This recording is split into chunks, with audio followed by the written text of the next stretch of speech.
ಸ್ವಾಗತ. ಮೊದಲಿಗೆ ಹೆಡ್ಲೈನ್ಸ್.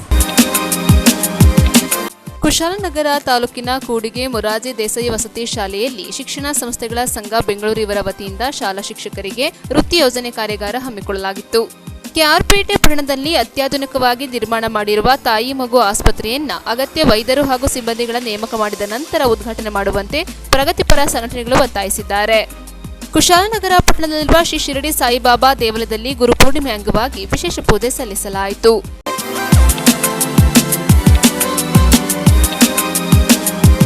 ಕುಶಾಲನಗರ ಪಟ್ಟಣದಲ್ಲಿರುವ ಶ್ರೀ ಶಿರಡಿ ಸಾಯಿಬಾಬಾ ದೇವಾಲಯದಲ್ಲಿ ಗುರು ಪೌರ್ಣಿಮೆ ಅಂಗವಾಗಿ ವಿಶೇಷ ಪೂಜೆ ಸಲ್ಲಿಸಲಾಯಿತು.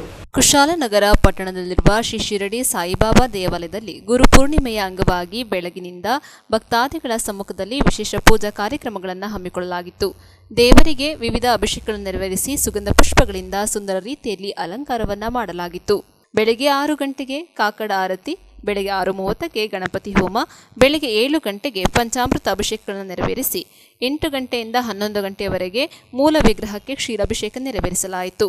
ಬೆಳಗ್ಗೆ 9 ಗಂಟೆಯಿಂದ 12 ಗಂಟೆಯವರೆಗೆ ಶ್ರೀ ಸತ್ಯನಾರಾಯಣ ಪೂಜಾ ಕಾರ್ಯಕ್ರಮವನ್ನು ಹಮ್ಮಿಕೊಂಡಿದ್ದು 12:30 ಗಂಟೆಗೆ ಮಹಾಮಂಗಳಾರತಿಯನ್ನು ನೆರವೇರಿಸಿದರು. ಅಧಿಕ ಸಂಖ್ಯೆಯಲ್ಲಿ ಭಕ್ತಾದಿಗಳು ಆಗಮಿಸಿ ದೇವರ ದರ್ಶನವನ್ನ ಮಾಡಿ ಕಣ್ಣು ತುಂಬಿಕೊಂಡು ಪಾವನರಾದರು. ನಂತರ ಆಗಮಿಸಿದ ಭಕ್ತಾದಿಗಳಿಗೆ ಪ್ರಸಾದ ವಿನಿಯೋಗ ನಡೆಯಿತು.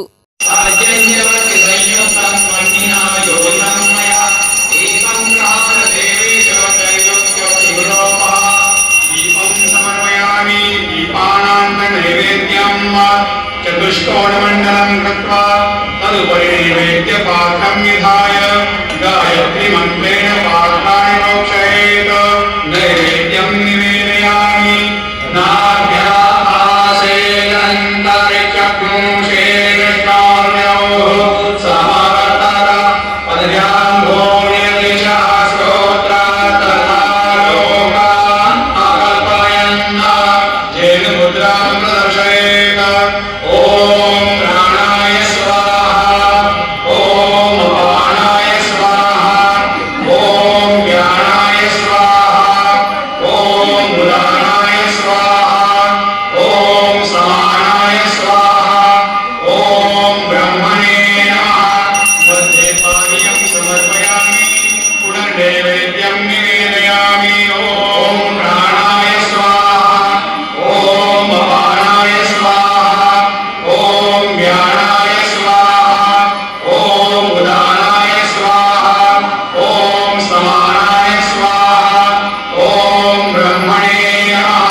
सद्गुरु साईनाथ देवताभ्यो नमः. नैवेद्यं समर्पयामि.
ನ್ಯೂಸ್ ಸಂಗಮಕ್ಕಾಗಿ doctor H M Raghukoti, Kushalanagar. Somapete ತಾಲೂಕಿನ ಸರ್ಕಾರಿ ಶಾಲೆಗಳಿಗೆ ಶ್ರೀ ಕ್ಷೇತ್ರ ಧರ್ಮಸ್ಥಳ ಗ್ರಾಮಾಭಿವೃದ್ಧಿ ಯೋಜನೆ ವತಿಯಿಂದ ಜ್ಞಾನದೀಪ ಶಿಕ್ಷಕರಿಗೆ ಮಂಜೂರಾತಿ ಪತ್ರವನ್ನು ವಿತರಣೆ ಮಾಡಿದರು. ಶ್ರೀ ಕ್ಷೇತ್ರ ಧರ್ಮಸ್ಥಳ ಗ್ರಾಮಾಭಿವೃದ್ಧಿ ಯೋಜನೆಯ ವತಿಯಿಂದ ಸಮುದಾಯ ಅಭಿವೃದ್ಧಿ ಕಾರ್ಯಕ್ರಮದ ಅಡಿಯಲ್ಲಿ ಸೋಮವಾರಪೇಟೆ ತಾಲೂಕಿನ ಸರ್ಕಾರಿ ಶಾಲೆಗಳಿಗೆ ನಿಯೋಜಿಸಲಾದ ಜ್ಞಾನದೀಪ ಶಿಕ್ಷಕರಿಗೆ ಮಂಜೂರಾತಿ ಪತ್ರವನ್ನು ಯೋಜನಾ ಕಚೇರಿಯಲ್ಲಿ ಕೊಡಗು ಜಿಲ್ಲಾ ನಿರ್ದೇಶಕಿ ಶ್ರೀಮತಿ ಲೀಲಾವತಿರವರು ಹಾಗೂ ತಾಲೂಕಿನ ಯೋಜನಾ ಅಧಿಕಾರಿಗಳಾದ ಶ್ರೀ ಹನುಮಂತಪ್ಪ ಅಂಗಡಿಯವರು ವಿತರಿಸಿದರು.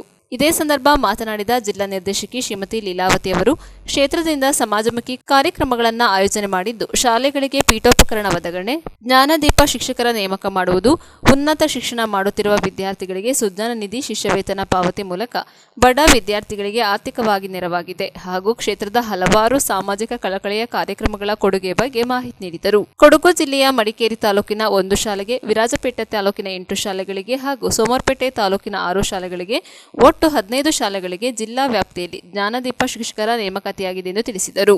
ಸೋಮವಾರಪೇಟೆ ತಾಲೂಕಿನ ಜ್ಞಾನದೀಪ ಶಿಕ್ಷಕರಾದ ಶ್ರೀಮತಿ ಶೀಲಾ ಎಎಲ್, ಸರ್ಕಾರಿ ಕಿರಿಯ ಪ್ರಾಥಮಿಕ ಶಾಲೆ ಮುಳ್ಳೂರು ಶ್ರೀಮತಿ ರಶ್ಮಿ ಟಿಪಿ, ಸರ್ಕಾರಿ ಮಾದರಿ ಪ್ರಾಥಮಿಕ ಶಾಲೆ ಕಿರಂಗದೂರು ಶ್ರೀಮತಿ ನಿತ್ಯ, ಸರ್ಕಾರಿ ಹಿರಿಯ ಪ್ರಾಥಮಿಕ ಶಾಲೆ ಹುಲಗುಂದ ಶ್ರೀಮತಿ ಜಯಲಕ್ಷ್ಮಿ ಹೆಜುಜೆ, ಸರ್ಕಾರಿ ಹಿರಿಯ ಪ್ರಾಥಮಿಕ ಶಾಲೆ 7ನೇ ಹೊಸಕೋಟೆ ಶ್ರೀಮತಿ ಮಾನಸ, ಸರ್ಕಾರಿ ಹಿರಿಯ ಪ್ರಾಥಮಿಕ ಶಾಲೆ ಬಳಗುಂದ ಇವರಿಗೆ ಮಂಜೂರಾತಿ ಪತ್ರ ವಿತರಿಸಲಾಯಿತು. ಇದೇ ಸಂದರ್ಭ ತಾಲೂಕಿನ ಯೋಜನಾಧಿಕಾರಿಗಳಾದ ಹನುಮಂತಪ್ಪ ಅಂಗಡಿ ಹಾಗೂ ಎಲ್ಲಾ ಶಾಲೆಯ ಮುಖ್ಯ ಶಿಕ್ಷಕರು ಉಪಸ್ಥಿತರಿದ್ದರು. ಖರ್ಚು ಪಡೆದು ಉಳಿದ ಮೊತ್ತವನ್ನು ನಮ್ಮ ಸಂಸ್ಥೆ ಉಳಿಸ್ಕೊಳ್ಳಿಕ್ಕಾಗಲ್ಲ, ಸಂಸ್ಥೆ ಅಧ್ಯಕ್ಷ ಉಳಿಸ್ಕೊಳ್ಳಿಕ್ಕೆ ಆಗೋದಿಲ್ಲ.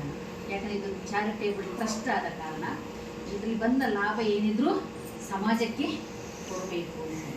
ಹಾಗಾಗಿ ಈ ನಿಟ್ಟಿನಲ್ಲಿ ಇವತ್ತು ಗ್ರಾಮಾಭಿವೃದ್ಧಿ ಯೋಜನೆಯ ಮೂಲಕ ಇವತ್ತು ಶಾಲಾ ಕಟ್ಟಡ ರಚನೆಗಾಗಿ ನೆರವನ್ನು ಬೆಳೆದ ಸುಮಾರು 6,826 ಶಾಲೆಯವರು ನೆರವನ್ನು ಕೇಳಿದರು.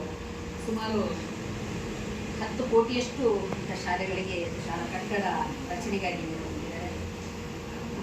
ಅದೇ ಜ್ಞಾನದೀಪ ಶಿಕ್ಷಕರು ಈವರೆಗೆ ಸುಮಾರು 9,278 ಶಿಕ್ಷಕರನ್ನು ನಮ್ಮ ಗ್ರಾಮಾಭಿವೃದ್ಧಿ ಯೋಜನೆ ಮೂಲಕ ಶಾಲೆಗೆ ಪ್ರತಿ ವರ್ಷ ಕೊಡ್ತಾ ಇರ್ತೀವಿ. ಹಾಗಾಗಿ ಸುಮಾರು 26 ಕೋಟಿಯಷ್ಟು ಗೌರವಧನ ಬಗ್ಗೆ ವಿನಿಯೋಗವನ್ನು ಮಾಡಿದೆ. ಶಾಲೆಗಳಿಗೆ ಕೆಲವು ಕಡೆ ಬೋಧನಾ ಸಾಮಗ್ರಿಗಳು ಇಲ್ಲ ಅಂತ ಕೇಳಿದಾಗ ಸುಮಾರು 1,500 ಶಾಲೆಯವರಿಗೆ 25 ಲಕ್ಷದ ಬೋಧನಾ ಸಾಮಗ್ರಿಗಳನ್ನು ನೀಡಿದರು. ಕ್ರೀಡಾ ಸಾಮಗ್ರಿಗಳಿಲ್ಲದಾಗ ಹೇಳಿದಾಗ ಸುಮಾರು 1,950 ಶಾಲೆಗಳಿಗೆ 21 ಲಕ್ಷ ನೆರವಿನ ಕ್ರೀಡಾ ಸಾಮಗ್ರಿಗಳನ್ನು ಒದಗಿಸಿದರು. ಬಹಳ ಮುಖ್ಯವಾಗಿ ಡೆಸ್ಕ್ ಬೆಂಚ್ ಈ ವರ್ಷ ನಮ್ಮ ಕೊಡಗು ಜಿಲ್ಲೆಗೆ ಸುಮಾರು 70 ಲಕ್ಷ ಮೌಲ್ಯದ ಡೆಸ್ಕ್ ಬೆಂಚ್ ಪಡ್ಕೊಂಡಿದ್ದಾರೆ ಗೊತ್ತಿಲ್ಲ. ಅದು ಇನ್ನು ಬರೋದು ಏನಿದ್ರೆ 10 ವರ್ಷದ ನಂತರ ಪ್ರತಿ ಒಂದೊಂದು ವರ್ಷ ಒಂದೊಂದು ವ್ಯಾಪ್ತಿಗೆ ಅವರು ಕಳಿಸ್ಕೊಡ್ತಾ ಇರ್ತಾರೆ ಅಲ್ಲಿ ಶಾಲೆಗೆ ಅವಶ್ಯಕತೆ ಇದೆ ಅಂತ. ನನಗೆ ಅಷ್ಟು ತಿಳ್ಕೊಂಡಿದೆ. ಅದಾದ ನಂತರ ನಿಮ್ಮಲ್ಲಿಂದ ಬಂದಾಗ ನನಗೆ ಶೌಚಾಲಯಗಳಿಗೆ ಕಾಂಪೌಂಡಿಗೆಲ್ಲ ಸಹ ನಮ್ಮಲ್ಲಿಂದ ಅನುದಾನ ಇದೆ ಅಂತ ಹೇಳಿದ್ರು. ನಾನು ಆ ಶೌಚಾಲಯಕ್ಕೂ ಸಹ ಕೇಳ್ಕೊಂಡಿದ್ದರ ಜೊತೆಗೆ ಅವರು ಫಸ್ಟ್ ಎಸ್ಟಿಮೇಷನ್ ಬೇಕು, ಅದರ ನಂತರ ನಾವು ದುರಸ್ತಿಗೆ ಅಂತ ಹೇಳಿದ್ರು. ಹಾಗಾದ್ರೆ ಅದು ಕೊಡಲಿಲ್ಲ. ನನ್ನ ಶಿಕ್ಷಕರ ಬೇಡಿಕೆಯನ್ನು ಕೇಳ್ಕೊಂಡಿದ್ದೆ. ಆ ಒಂದು ನಮ್ಮ ಇಲ್ಲಿರ್ತಕ್ಕಂಥ ಕೊರತೆಯನ್ನು ನಿವಾರಿಸಲಿಕ್ಕೆ ನಿಮ್ಮ ಒಂದು ಇಲಾಖೆಯಿಂದ ಶಿಕ್ಷಕರ ನೇಮಿಸಿದ್ದೀವಿ. ನಾನು ಹೇಳಲೇಬೇಕು, ನನ್ನಲ್ಲಿ 19ನೇ ಇಸ್ವಿಯಲ್ಲಿ ನಾವು LKG ಓಪನ್ ಮಾಡಿದ್ವಿ. ಓಪನ್ ಮಾಡಿ ಶಿಕ್ಷಕರನ್ನು ತಗೊಂಡಾಗ ಅವರಿಗೆ ಹೆಲ್ಪರು ಮತ್ತು ಟೀಚರ್ ಇಬ್ಬರು ಸಂಬಳವನ್ನು ಅವರಿಗೆ ಗೌರವಧನ ಭರಿಸಲಿಕ್ಕೆ ಕಷ್ಟ ಆಗ್ತಿತ್ತು ಅನ್ನೋದಕ್ಕೆ ಮಧ್ಯದಲ್ಲಿ ನಾವು ಡಿಸ್ಕಂಟಿನ್ಯೂ ಮಾಡಿ ಪುನಃ ಮತ್ತೆ ಈ ವರ್ಷ ನಾವು LKGನ ಪ್ರಾರಂಭ ಮಾಡಿದ್ವಿ.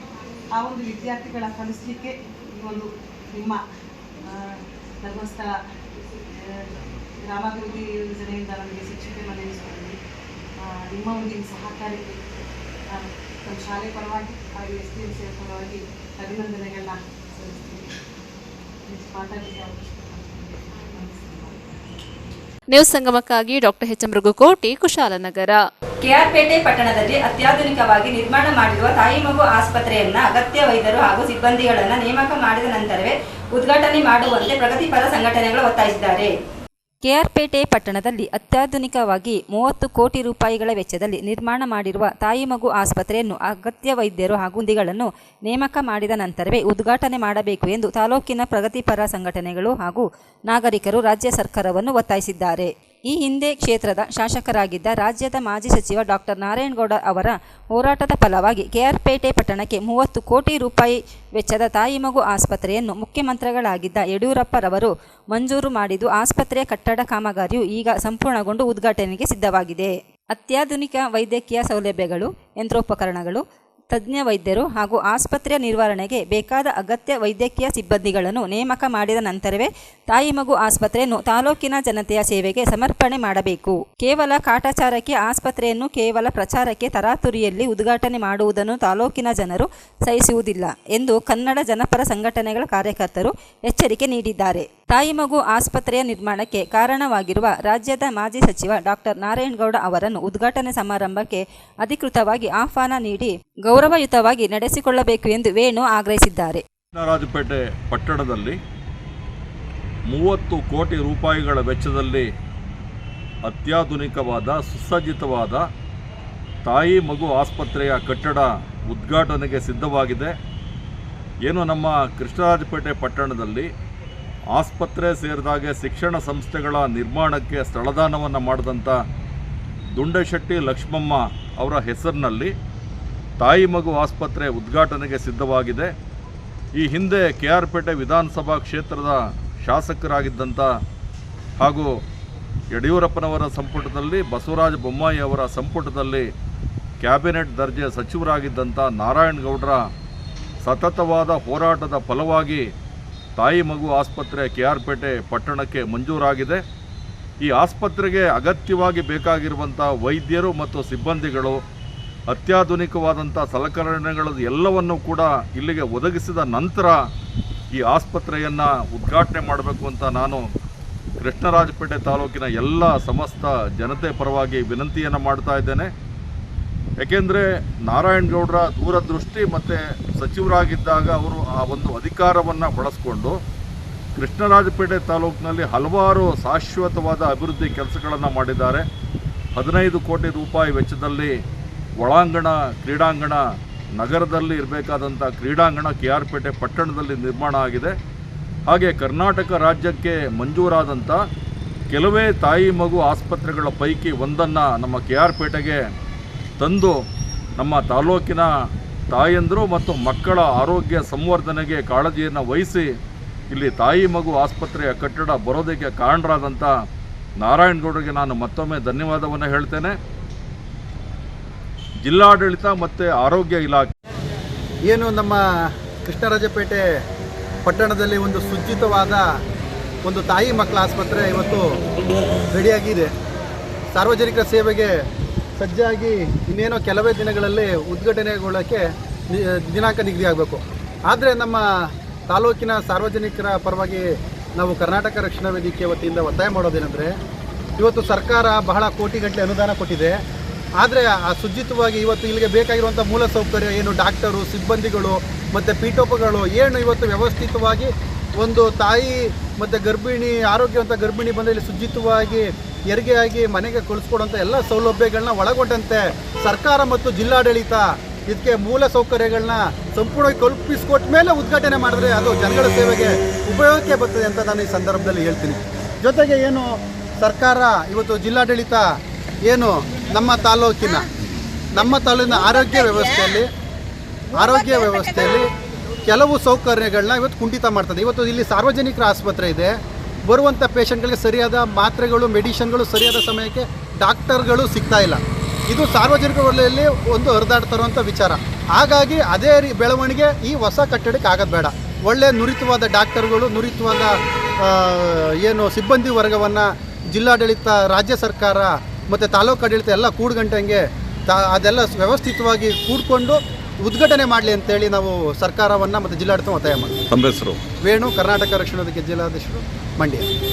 ನ್ಯೂಸ್ ಸಂಗಮಕ್ಕಾಗಿ KR ನೀಲಕಂಠ, KR ಪೇಟೆ. ಕುಶಾಲನಗರ ತಾಲೂಕಿನ ಮುರಾರ್ಜಿ ದೇಸಾಯಿ ವಸತಿ ಶಾಲೆ ಕೂಡಿಗೆಯಲ್ಲಿ ಕರ್ನಾಟಕ ವಸತಿ ಶಿಕ್ಷಣ ಸಂಸ್ಥೆಗಳ ಸಂಘ ಬೆಂಗಳೂರು ವತಿಯಿಂದ ವಸತಿ ಶಾಲೆಗೆ ಶಿಕ್ಷಕರಿಗೆ ವೃತ್ತಿ ಯೋಜನೆ ಕಾರ್ಯಾಗಾರ ಹಮ್ಮಿಕೊಳ್ಳಲಾಯಿತು. ಕರ್ನಾಟಕ ವಸತಿ ಶಿಕ್ಷಣ ಸಂಸ್ಥೆಗಳ ಸಂಘ ಬೆಂಗಳೂರು ಹಾಗೂ ಅನಾಹತ ಯುನೈಟೆಡ್ ಎಫರ್ಟ್ ಫೌಂಡೇಶನ್ ಇವರ ಸಹಯೋಗದೊಂದಿಗೆ ಕೊಡಗು ಜಿಲ್ಲೆಯ ಕುಶಾಲನಗರ ತಾಲೂಕಿನ ಕೂಡಿಗೆ ಮುರಾರ್ಜಿ ದೇಸಾಯಿ ವಸತಿ ಶಾಲೆಯಲ್ಲಿ 2 ದಿನದ ವೃತ್ತಿ ಯೋಜನೆಯ ಶಿಕ್ಷಕರಿಗೆ ತರಬೇತಿಯನ್ನು ನೀಡಲಾಯಿತು. ಕಾರ್ಯಕ್ರಮವನ್ನು ಉದ್ಘಾಟಿಸಿ ಮಾತನಾಡಿದ ಭಾರತಿ, ಜಿಲ್ಲಾ ಸಮನ್ವಯ ಅಧಿಕಾರಿ ಹಾಗೂ ಪ್ರಾಂಶುಪಾಲರು, ಮೊರಾರ್ಜಿ ದೇಸಾಯಿ ವಸತಿ ಶಾಲೆ, ಆಲೂರು ಸಿದ್ದಾಪುರ ಅವರು ವೃತ್ತಿ ಯೋಜನೆ ಕಾರ್ಯಕ್ರಮ ಹಿಂದಿನ ವರ್ಷದಿಂದ ನಡೆಯುತ್ತಿದ್ದು, ಇದರ ಉಪಯೋಗ ಮಕ್ಕಳಿಗೆ ತಲುಪುತ್ತಿದ್ದು 8, 9 ಮತ್ತು 10ನೇ ತರಗತಿ ವಿದ್ಯಾರ್ಥಿಗಳಿಗೆ ವೃತ್ತಿ ವಲಯಗಳು ವಿದ್ಯಾರ್ಥಿಗಳನ್ನು ವೃತ್ತಿಯೆಡೆಗೆ ಎಂಬ ಅಂಶವನ್ನು ಆಧರಿಸಿ ವಿದ್ಯಾರ್ಥಿಗಳಲ್ಲಿ ಕೆಲಸದ ಆಸಕ್ತಿಗಳನ್ನು ಗುರುತಿಸುವುದು, ವೃತ್ತಿ ಆಯ್ಕೆಗಳನ್ನು ತಿಳಿದುಕೊಳ್ಳುವುದು, ಅದಕ್ಕೆ ಸಂಬಂಧಿಸಿದ ಶೈಕ್ಷಣಿಕ ಆಯ್ಕೆಗಳನ್ನು ಅಧ್ಯಯನ ಮಾಡುವಂತೆ ಹಾಗೂ ವೃತ್ತಿ ಯೋಜನೆಯನ್ನ ವಿದ್ಯಾರ್ಥಿಗಳು ತಾವೇ ಸಿದ್ಧತೆ ಮಾಡಿಕೊಳ್ಳಬೇಕು ಎಂಬ ಉದ್ದೇಶದಿಂದ ಈ ಕಾರ್ಯಕ್ರಮ ನಡೆಯುತ್ತಿದೆ ಎಂದು ಪ್ರಾಸ್ತಾವಿಕವಾಗಿ ಮಾತನಾಡಿದರು. ಮೊರಾರ್ಜಿ ದೇಸಾಯಿ ವಸತಿ ಶಾಲೆ ಕೂಡಿಗೆ ಪ್ರಾಂಶುಪಾಲರಾದ ಪ್ರಕಾಶ್ ಅವರು ಮಾತನಾಡಿ, ಮಕ್ಕಳಿಗೆ ತಮ್ಮ ಪ್ರೌಢಶಾಲಾ ಹಂತದಲ್ಲೇ ಆಸಕ್ತಿಗೆ ಅನುಗುಣವಾಗಿ ಗುರಿಯನ್ನು ನಿರ್ಧರಿಸಲು ಹಾಗೂ ಆ ಗುರಿಯ ಹಾದಿಯಲ್ಲಿ ಮುನ್ನಡೆಸಲು ಶಿಕ್ಷಕರು ಹಾಗೂ ಪೋಷಕರು ಸಹಕರಿಸಬೇಕೆಂದು ಮನವಿ ಮಾಡಿದರು. ಕಾರ್ಯಕ್ರಮದಲ್ಲಿ Anahata United effort ಫೌಂಡೇಶನ್ನ ತರಬೇತುದಾರರಾದ Siddesh S ರವರು ಮಾತನಾಡುತ್ತಾ, ಎಲ್ಲಾ ವಸತಿ ಶಾಲೆಯಲ್ಲಿನ ಮಕ್ಕಳು ವೃತ್ತಿ ವಲಯಗಳು ಹಾಗೂ ಮತ್ತು ವೃತ್ತಿ ಯೋಜನೆ ಬಗ್ಗೆ ಈಗಲಿಂದಲೇ ಯೋಜಿಸುವುದು ಬಹಳ ಮುಖ್ಯ.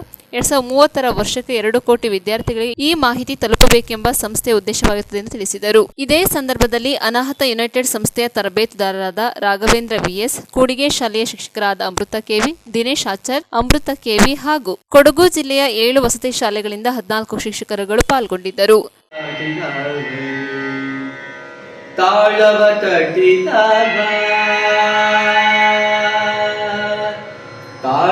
ತಟ್ಟಿದವ ಸುರರೊಳು ಸೇರಿದವ ತಂಬೂರಿ ಮೀಟಿದವ ಭವಾಬ್ದಿ ದಾಟಿದವ ತಂಬೂರಿ ಮೀಟಿದವ ಭವಾಬ್ದಿ ದಾಟಿದವ ಗೆಜ್ಜೆಯ ಕಟ್ಟಿದವ. ಬುನಾದಿಗಳು ಯಾರಂದ್ರೆ ನಮ್ಮ ಶಿಕ್ಷಕರು. ಈ ದಿನ ಎಲ್ಲ ಕಡೆ ಆಚರಿಸ್ತಿದ್ದಾರೆ ಗುರು ಪೂರ್ಣಿಮೆನ. ನಾನು ಶಿಕ್ಷಕಿಯಾಗಿ ಮತ್ತೆ ನಿಮ್ಮೆಲ್ಲರಿಗೂ ನಾನು ಮೊದಲಿಗೆ ಗುರು ಪೂರ್ಣಿಮೆಯ ಶುಭಾಶಯಗಳನ್ನ ನಾನು ಸಲ್ಲಿಸ್ತೀನಿ.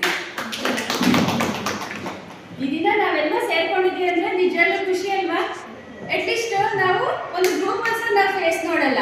ಇವತ್ತೆಲ್ಲ ಈ ರೀತಿ ಒಂದು ಕಾರ್ಯಕ್ರಮ ಹಮ್ಮಿಕೊಳ್ಳೋದ್ರಿಂದ ಅಟ್ಲೀಸ್ಟ್ ಯಾವ ಶಾಲೆಯಲ್ಲಿ ಯಾವ ಶಿಕ್ಷಕರಿದ್ದಾರೆ ಅನ್ನೋದಾದ್ರೂ ಗೊತ್ತಾಗ್ತದೆ. ಮಾತಾಡಿದರೆ ಈ ಕಾರ್ಯಕ್ರಮಕ್ಕೆ ಸಂಬಂಧಪಟ್ಟಂತೆ ಹೇಗೆ ಇದು ಬಹಳ ಮುಖ್ಯ ಅಂತ ಹೇಳಿ.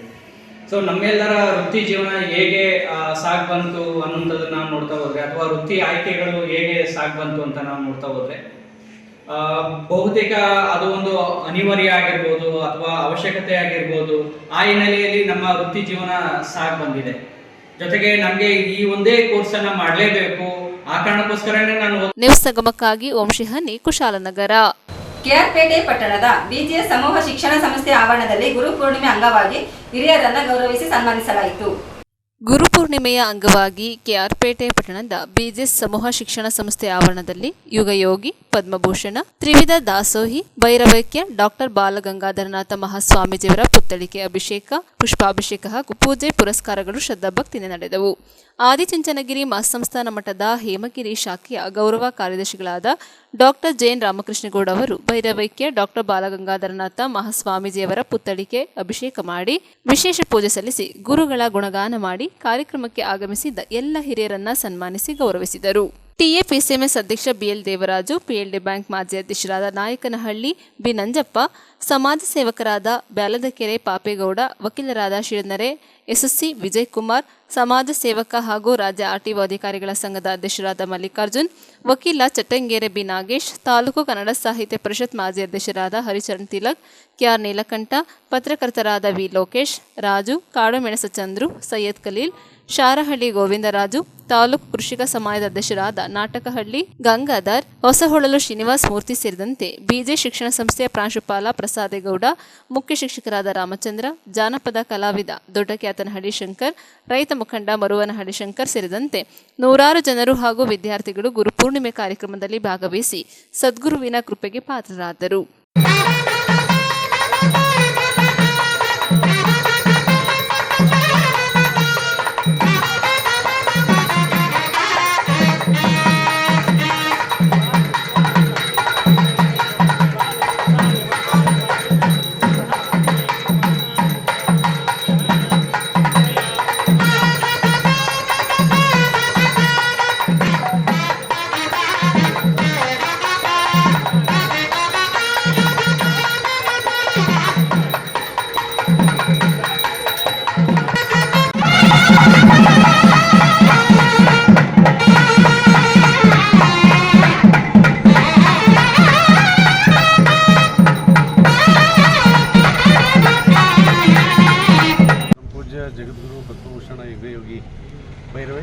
ಶ್ರೀ ಶ್ರೀ ಶ್ರೀ ಬಾಲಗಂಗಾಧರನಾಥ ಮಹಾಸ್ವಾಮೀಜಿಯವರ ದಿವ್ಯ ಚೇತನಕ್ಕೆ ಶಿರಸಾಷ್ಟಾಂಗ ಪ್ರಣಾಮಗಳನ್ನು ಸಮರ್ಪಣೆ ಮಾಡಿ 72ನೇ ಜಗದ್ಗುರು ಪರಮ ಪೂಜ್ಯ ಶ್ರೀ ಶ್ರೀ ಶ್ರೀ ಡಾಕ್ಟರ್ ನಿರ್ಮಲಾನಂದನಾಥ ಮಹಾಸ್ವಾಮೀಜಿಯವರ ಸನ್ನಿಧಿಗೂ ಕೂಡ ನನ್ನ ಧನ್ಯವಾದಗಳನ್ನು ಸಮರ್ಪಣೆ ಮಾಡ್ತಾ ಇವತ್ತಿನ ವಿಶೇಷವಾದ ಕಾರ್ಯಕ್ರಮ ಅಂದರೆ ಗುರುಪೂರ್ಣಿಮೆ ಅಂದರೆ ವ್ಯಾಸಪೂರ್ಣಿಮೆ.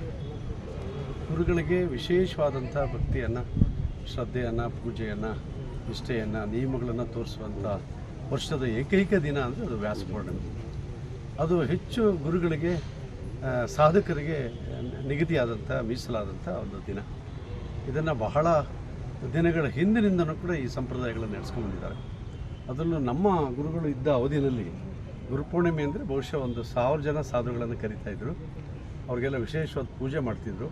ಮಂಡಲ ಪೂಜೆ ಅಂತೇಳಿ ಅದು ಭಾಳ ವಿಶೇಷವಾಗಿದೆ. ಎಲ್ಲ ಸಾಧುಗಳನ್ನು ಸಾಲಕ್ಕೆ ಕೂರಿಸಿ ಅವ್ರಿಗೆ ಹಾರನ ಹಾಕಿ, ಶಾಲ ಹಾಕಿ, ತಲೆ ಮೇಲೆ ಪುಷ್ಪಗಳನ್ನು ಹಾಕಿ ಆಮೇಲೆ ಪಾದಪೂಜೆ ಮಾಡುವಂಥ ಒಂದು ಕಾರ್ಯಕ್ರಮ ಇತ್ತು. ಅದು ಮಠದಲ್ಲಿ ಈಗಲೂ ನಡೆಯುತ್ತೆ.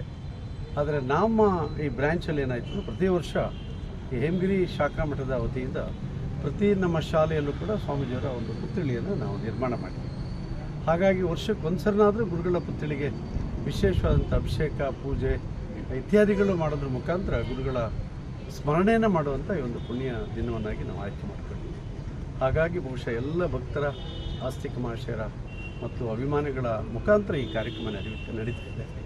ಬಹುಶಃ ಈ ಸಂದರ್ಭದಲ್ಲಿ ಗುರುಗಳು ಏನು ಆದೇಶ ಕೊಟ್ಟರು, ನಮಗೆ ಹೇಗೆ ಸಮಾಜಮುಖಿಯಾಗಿ ಕೆಲಸ ಮಾಡಬೇಕು, ಸಮಾಜದ ಹಿತವನ್ನು ಕಾಪಾಡಬೇಕು ಅನ್ನುವಂಥ ಕೈಂಕರ್ಯ ಏನಿತ್ತು ಅದನ್ನು ಮಠದ ವತಿಯಿಂದ ಮಾಡುವಂಥ ಕೆಲಸವನ್ನು ಬಹುಶಃ ಇವತ್ತು ಆದಿಚುಂಚೇರಿ ಮಹಾಸಂಸ್ಥಾನ ಮಠ ಮಾಡ್ತಾಯಿದೆ.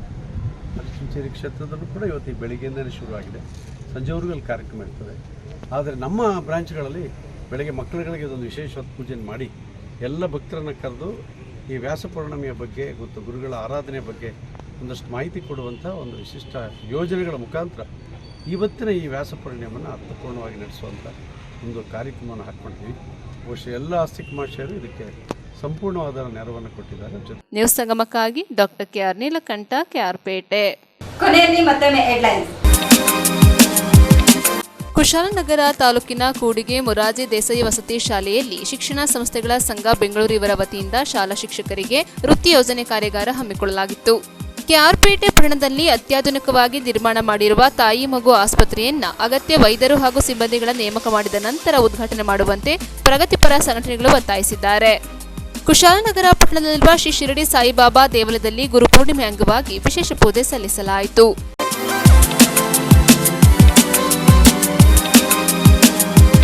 ಇಲ್ಲಿಗೆ ನ್ಯೂಸ್ ಸಂಗಮ ಮುಕ್ತಾಯವಾಯಿತು. ಸುದ್ದಿ, ಮಾಹಿತಿ, ಮನೋರಂಜನೆಗಾಗಿ ನೋಡ್ತಾ ಇರಿ ಸಂಗಮ ಟಿವಿ. ವಂದನೆಗಳೊಂದಿಗೆ ಮಂಜು ಬಿಆರ್.